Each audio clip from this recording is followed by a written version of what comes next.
আমরা 31 দফা কর্মসূচি আমরা জাতির সামনে তুলে ধরেছি। সেটা সম্পূর্ণভাবে সংস্কার। এই 31 দফার পরে আর কোনো সংস্কার বাকি থাকে না। আমাদের নেত্রী যিনি পতাকাটা তুলে ধরেছিলেন সেই শহীদ প্রেসিডেন্ট জিয়া রহমানের শাহাদাতের পরে সেই নেত্রী তিনিও আবার এই দেশে সংসদীয় গণতন্ত্রের সংস্কার নিয়ে এসেছিলেন, গণতন্ত্রের সংস্কার করে নিয়ে এসেছিলেন। তিনি মহিলাদের শিক্ষার ব্যবস্থার সংস্কার করেছিলেন, তারা ক্লাস 12 পর্যন্ত পড়তে পারবে, কোনো বেতন দিতে হবে না।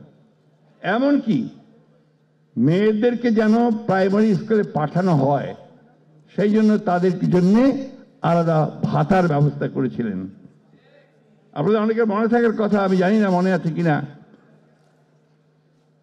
ফুড ফর এডুকেশন, শিক্ষার বিনিময়ে খাদ্য কর্মসূচি চালু করেছিলেন শহীদ আমাদের দেশনেত্রী বেগম খালেদা জিয়া। আজকে এই জিনিসগুলো আমাদেরকে কিন্তু বারবার মনে করিয়ে দিতে হবে। আমাদের কষ্ট হয় যখন কিছুক্ষণ আগে খান ভাই যেটা বললেন যে পদগুণে, কি যেন খান ভাই, পদগুণে বুদ্ধিমান আর পতাকা গুণে শক্তিমান, তারা যখন আমাদেরকে আপনার এই সংস্কার বিষয়ে শিক্ষা দিতে আসে। 2016 সালে দেশনেত্রী বেগম খালেদা জিয়া, তিনি সম্ভবত 17 সালে তিনি প্রথম ভিশন 2030 করে সংস্কার নিয়ে এসেছিলেন। ভিশন 2030 নতুন চিন্তা ভাবনাগুলো তখনই তিনি নিয়ে এসেছিলেন। রেইনবো নেশন, দ্বিকক্ষ বিশিষ্ট, দ্বিকক্ষ বিশিষ্ট পার্লামেন্ট, তখনই তিনি সামনের দিকে কথা প্রস্তাব নিয়ে এসেছিলেন সামনে। এই বিষয়গুলো আমাদেরকে মনে করতে হবে।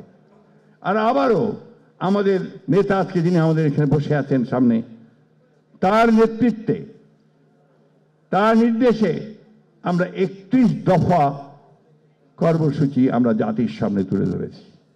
সেটা সম্পূর্ণভাবে সংস্কার। এই 31 দফার পরে আর কোনো সংস্কার বাকি থাকে না। সব দিক নেওয়া হয়েছে। নির্বাচন কমিশন, আমরা বলেছি যে আপনারা নির্বাচন কমিশনে সেই বিষয়গুলি আসা উচিত নির্বাচন কমিশন সংস্কার হিসেবে, যে যেন পার্মানেন্ট একটা পথ, একটা চিরস্থায়ী পথ পাওয়া যায় যেখানে আমরা ধীরে কোনো গোলযোগ ছাড়াই আমরা নির্বাচন অনুষ্ঠিত করতে পারবো। একটা সিস্টেম এভলভ করতে পারবো যে সিস্টেমটা আমাদেরকে পিসফুল ট্রান্সফার অফ পাওয়ার দেবে, সেটা আমরা বলেছি। আমরা বলেছি পার্লামেন্টে কে দ্বিকক্ষ বিশিষ্ট করার জন্য, এককেন্দ্রিক না করার জন্য। আমরা বলেছি প্রেসিডেন্ট এবং প্রধানমন্ত্রীর যে ক্ষমতা তাকে আপনার ভারসাম্য করে রাখতে হবে। আমরা বলেছি একজন ব্যক্তির 2 বারের বেশি প্রধানমন্ত্রী, পরপর 2 বারের বেশি প্রধানমন্ত্রী হওয়া উচিত নয়।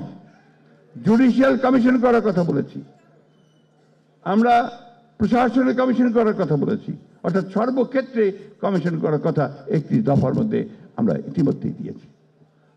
তো সুতরাং ওই কথাগুলো বলবেন না। আমরা আসলেও আমরা পুরোপুরিভাবে আমরা একটা সংস্কারের প্রতি বিএনপি সেই সংস্কারগুলো দিয়েছি। আসুন আমরা আমাদের ভারপ্রাপ্ত চেয়ারম্যান তারেক রহমান সাহেবের সেই যুগান্তকারী যে 31 দফা, সেই 31 দফা কর্মসূচিকে আমরা সামনে এগিয়ে নিয়ে যাই।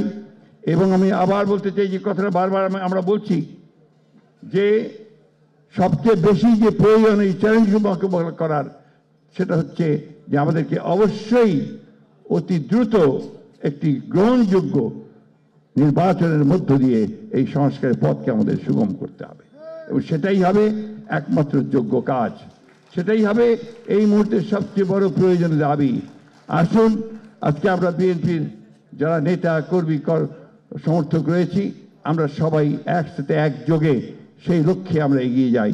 এবং একটি কথা মনে রাখতে হবে সকলকে, যে কথাটা আমাদের ভারপ্রাপ্ত চেয়ারম্যান বারবার বলছেন, যে আপনাদের আচার আচরণ ব্যবহারের উপর নির্ভর করবে যে সামনের দিনে জনগণের ভালোবাসা আপনারা পাবেন কি পাবেন না, আমরা পাবো কি পাবো না।